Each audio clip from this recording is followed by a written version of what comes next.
Part 1. The Invitation. It all started on a chilly autumn evening.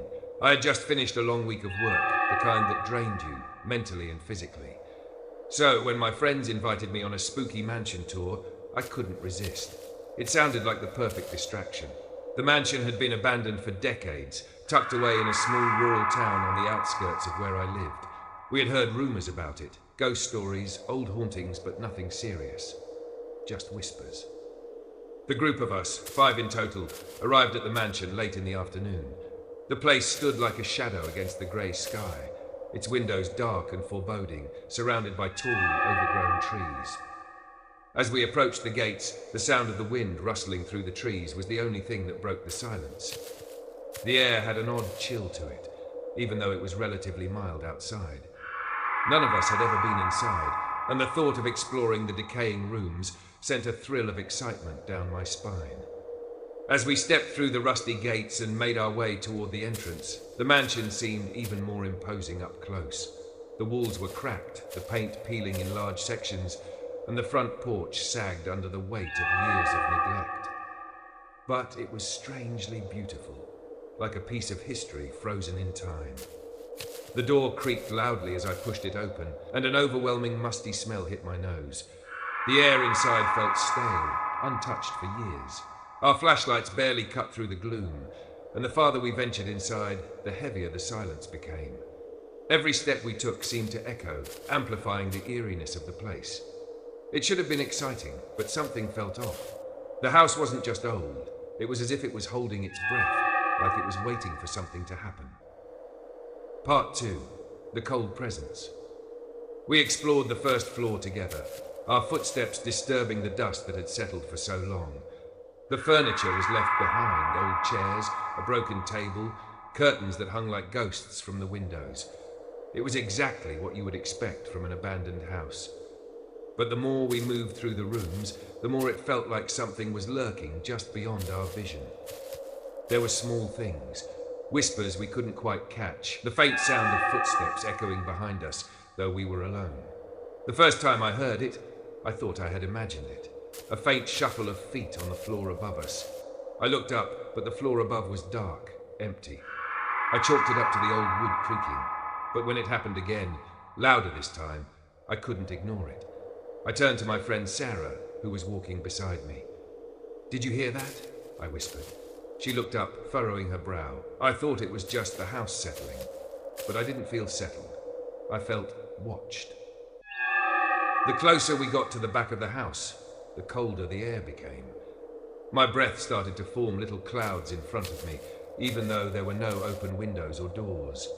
The temperature inside was freezing, and no one else seemed to notice. We made our way to the staircase, a rickety thing that looked like it could collapse at any moment. The steps creaked as we made our way up, but with every step, I could feel a pressure building in the air, an unsettling weight that was almost suffocating. The silence was unbearable now, pressing down on me like something was right there. As we reached the second floor, I turned to see if the others were still behind me. That's when I saw it.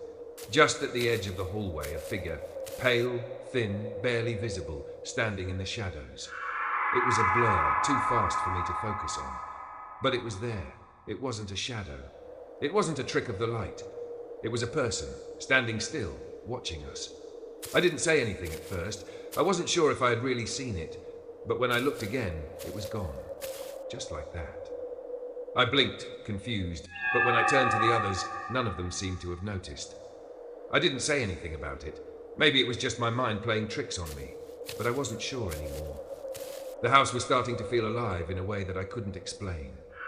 Part 3. The Final Moment.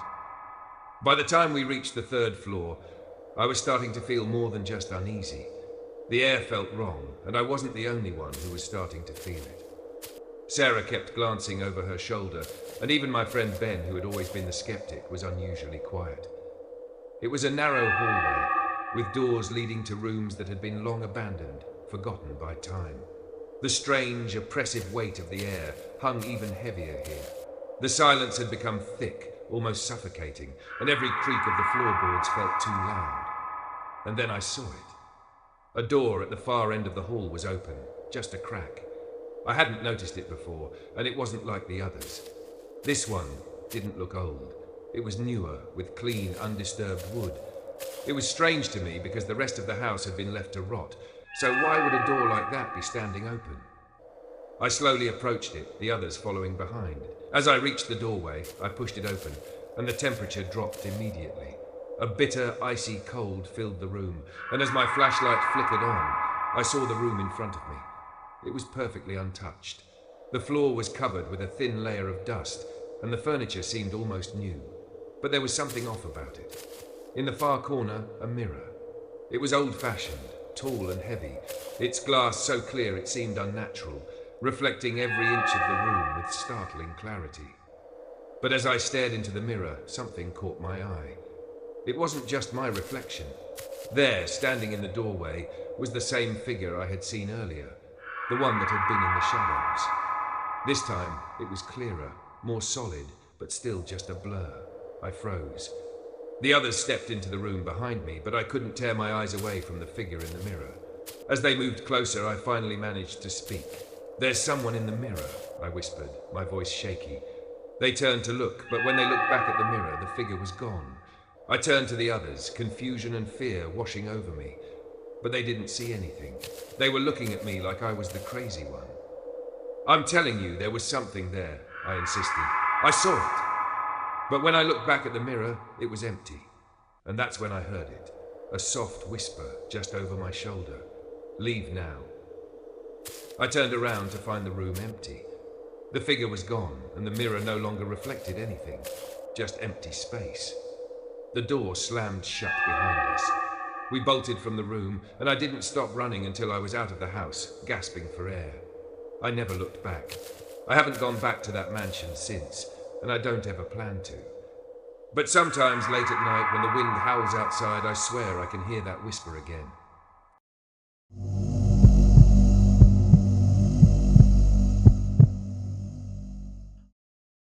Part 1. A new home, a new beginning. It was supposed to be the fresh start I needed.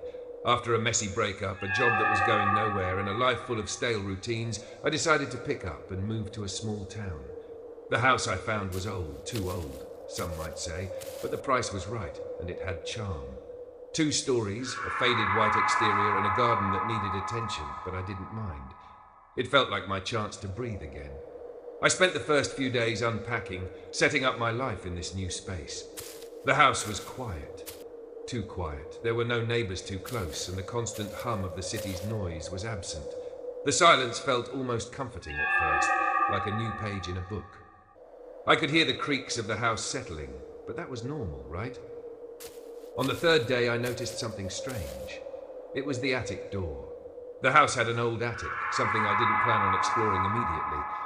I mean, it wasn't like I had any reason to go up there, but the door was slightly ajar. At first, I assumed I had left it open during the move, though I didn't remember doing so. I closed it, thinking nothing of it. But the next day, the door was open again. I checked the latch, convinced it was just old and didn't close properly, but when I touched it, the wood felt cool to the touch, unnaturally cold, like it had been left open for hours. But I hadn't been upstairs in days. I decided to ignore it. Maybe it was just a draft, something about the old house that I wasn't used to. But the more I tried to forget about it, the more the door seemed to call to me. I couldn't shake the feeling that something was waiting up there, something I didn't understand, something that didn't belong. And that's when it started, the feeling that I wasn't alone. Part 2, the sounds from above. By the time the weekend came around, I was already growing more uneasy. I had made it a point to stay busy, trying to ignore the growing sense of discomfort that lingered in the air. But there was no escaping it. The creaking of floorboards, the sounds of something or someone moving around upstairs in the rooms I hadn't even entered yet. I thought I was just imagining it. After all, the house was old. The walls were thin. There were bound to be noises. But this was different. It wasn't the usual creaks you expect in an old house. This was more deliberate, like footsteps pacing across the floor above me. Sometimes slow, sometimes quick. I'd hear them at night when everything else was silent, echoing down the hallway. I tried to dismiss it. After all, what was I supposed to think? That someone was up there, The house was empty except for me. But one evening, after I had just finished dinner and settled on the couch to relax, the sound came again. Footsteps. But this time, they didn't stop. They moved from one room to the next, pacing back and forth. It was like they were coming closer, and the floorboards creaked louder with every step. I froze. My breath caught in my throat. The air seemed to thicken, pressing in on me. Slowly, I stood up, my legs shaky as I walked toward the stairs. I told myself it was nothing, just the house settling. But when I reached the bottom of the stairs, I heard something else. A door slamming shut from above. I gasped and took a few steps back. The door to the attic was wide open again, and the footsteps had stopped. The silence that followed felt unnatural, like the house itself had paused, waiting. I stood there for what felt like an eternity, my heart racing. I wanted to close the door, to lock it, but something stopped me. A feeling, deep in my gut, that I shouldn't disturb whatever was up there. Instead, I walked away, forcing myself to ignore it. But that night, I couldn't sleep. The house felt too big, too empty, too alive. Part 3, the dark shape. The next few days were unbearable. I couldn't shake the feeling that something was always just out of sight, watching me. The footsteps never came again, but the house felt wrong, as if something had changed. Something had woken up. On Thursday night, after another long, restless day, I decided to try and face whatever had been hiding in the attic. I didn't know what I was expecting. A burst of cold air, a sudden chill, but I knew I had to know. With my heart pounding, I made my way to the stairs again. The attic door was still open, and as I walked closer, I could hear the faint sound of something moving, though I couldn't see anything. The room above was pitch dark, but I had a flashlight in hand, and I wasn't going to let my fear stop me now. I reached for the door, and as I stepped inside, the air hit me like a wall, cold, thick with dust. I swept the flashlight around, revealing old boxes and unused furniture covered in sheets. Nothing out of the ordinary. The silence was thick, like a heavy blanket smothering the space. But then I saw it. In the corner, behind the boxes, I saw someone standing there. It was a figure, tall and thin, completely still, blending into the darkness. My breath caught in my chest. I felt my heart pound louder in my ears, and for a moment I couldn't move. I finally found my voice, my throat dry. "Who's there?" The figure didn't move. It stayed still, as if it were waiting for me to come closer. I stepped forward, trembling, and the floorboards creaked under my weight. And then, in an instant, the figure darted out of the shadows, disappearing into the darkness. I screamed and stumbled backward, tripping over a box in the process. When I gathered myself, I reached for the light switch, but when I turned back around, the figure was gone. There was nothing in the corner. The room was empty, and the only thing I could hear was my racing heartbeat. I ran down the stairs and bolted the door behind me. That night, I didn't sleep. I couldn't. I sat there listening to the silence, but it wasn't quiet anymore. The house felt alive, and whatever I had seen, whatever had been waiting for me, was still there. I left the next morning, not looking back. I haven't returned to the house since. But every time I close my eyes, I see the dark shape standing in the corner, just waiting.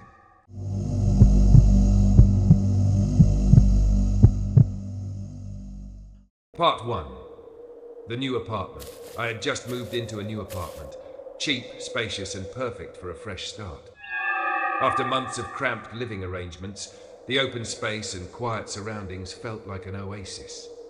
The building was old, but the apartment itself was in good shape. There was a small but cozy living room with large windows that let in plenty of sunlight, a decent kitchen, and a bedroom with a beautiful full-length mirror by the wall. It wasn't fancy, but it was mine, and I felt like I'd finally found a place to settle. The first few days were uneventful.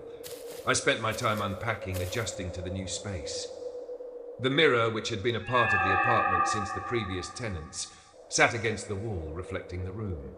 It wasn't anything special, just a simple full-length mirror with a dark wooden frame, but it caught my attention for some reason. Every time I walked past it, I couldn't help but glance at my reflection, even if just for a moment. It wasn't until the third night that I noticed something strange. I had been sitting on the couch, reading, when I glanced over at the mirror. At first, I didn't think anything of it, just the usual reflection. But then I saw it. In the reflection, standing behind me, was a woman. Her figure was faint, but she was there, pale skin, long dark hair, and dressed in a white gown. I froze, my heartbeat quickening as I turned around, but there was no one behind me. The room was empty, just as it had been before. I laughed nervously, chalking it up to the fact that I had just moved in and was probably tired. My eyes were playing tricks on me. I got up and walked around the room to shake off the unease. But no matter how much I tried to convince myself, it was nothing. That feeling lingered. The next night, the same thing happened. But this time, it was clearer. The woman's reflection was closer, her face more defined, staring at me with a calm, almost vacant expression. I turned around, but once again there was no one behind me. I couldn't explain it, but I knew one thing. I was not alone in this apartment. Part 2, the growing presence.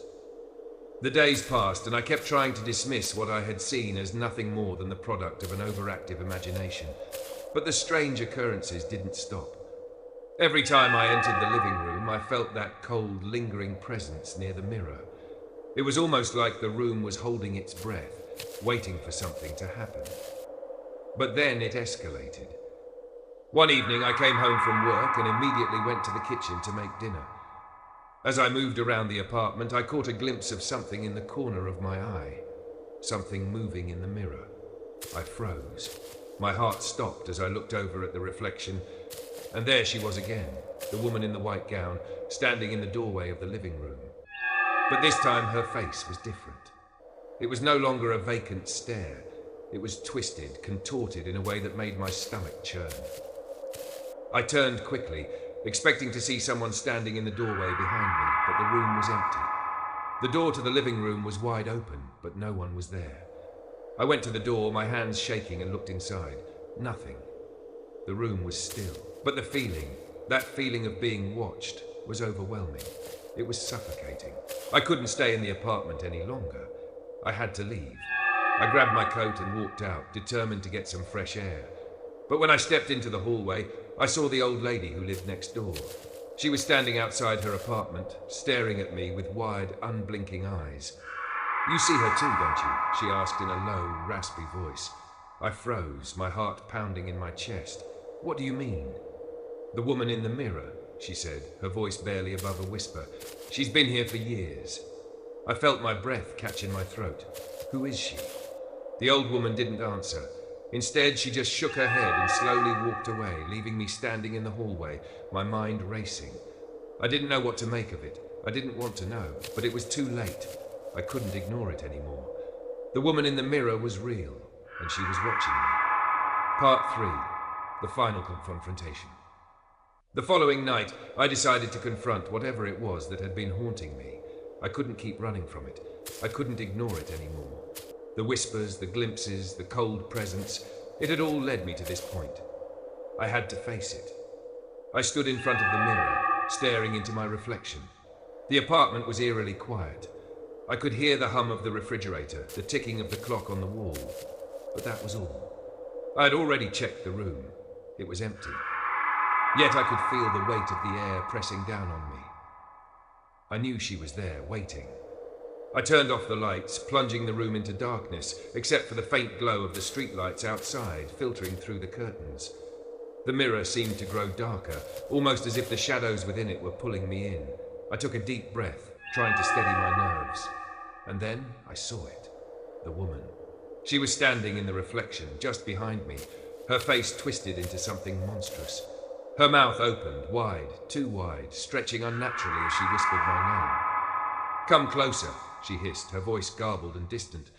I stepped back, my heart racing in my chest. The mirror wasn't just a reflection. It was something else, a doorway, a way for her to reach me. I took another step back, but something stopped me.